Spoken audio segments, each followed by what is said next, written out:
Suzuki has finalized the long-awaited new GSX-R1000, and it will be a 2017 model available in the States, although no specific release date or pricing has yet been announced.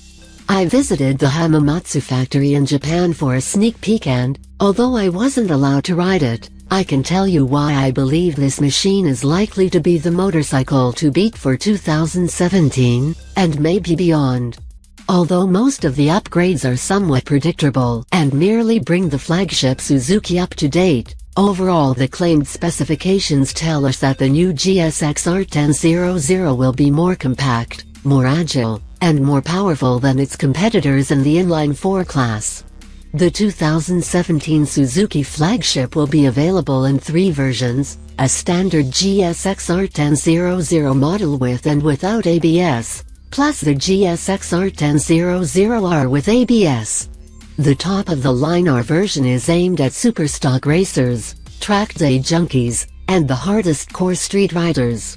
R upgrades from the standard models include Showa balance-free forks and shock, a QUICKSHIFTER, launch control, a lightweight top triple clamp, and a lightweight battery. All models will have the same completely redesigned 1000cc engine. It's in that motor where the GSX-R's game-changing secret can be found. A new proprietary variable cam timing system allows Suzuki engineers to tune for monster top-end power and maximum revs, without losing any low or mid-range power.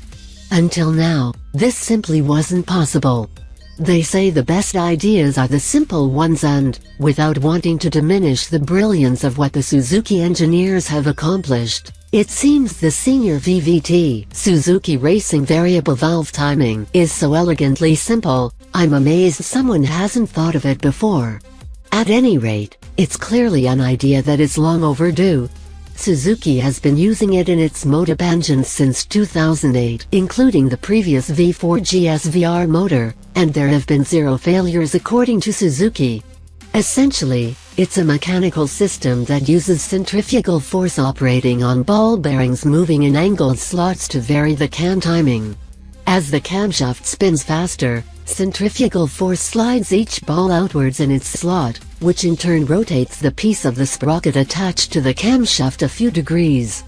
Because the process happens in a subtle and infinitely smooth way, there is no step in the power band, and I was told the system is completely undetectable by the rider. I spoke to a couple of the factory testers at the Suzuki track, and they both affirmed that the power delivery feels absolutely linear from idle onwards. Think about this for a moment. Normally, engineers have to choose between a motor that produces big horsepower, but it's only available at very high revs, race bikes, or they have to sacrifice top-end power for manageable power on the street. In each case, the camshaft timing is completely different.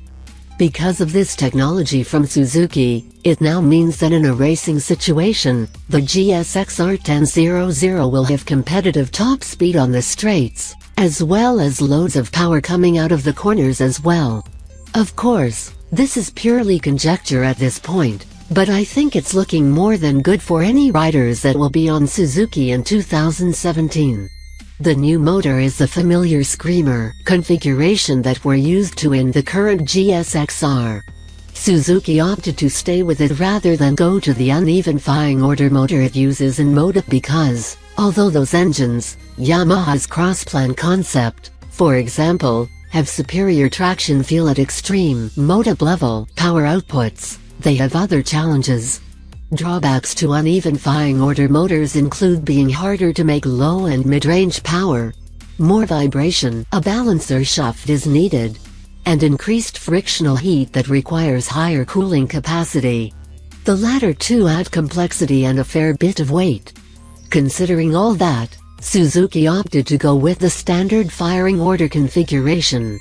For me, there's nothing like the sound of a howling inline 4 at full chat, followed by the popping and banging through the pipe on deceleration, so I'm delighted they kept the Screamer. Beyond that, everything else with the motor has changed. With monster peak power as one of the goals, The Suzuki engineers have now raised the motor's redline to an amazing 14,500 RPM, up 1,000 RPM from 2016. This has been accomplished by major internal changes that include reducing the stroke to 55.1 mm from 57.3, and increasing the bore to 76 mm from 74.5. Power production is also helped by significantly reducing the engine internals weight, as the valve train goes to a significantly lighter 0.2 ounces finger follower system from the present bucket/shim. The balancer shaft has gone away completely, and the 1.5 mm bigger intake valves are now titanium. Fueling will now be ride-by-wire, and still features the 3 power modes.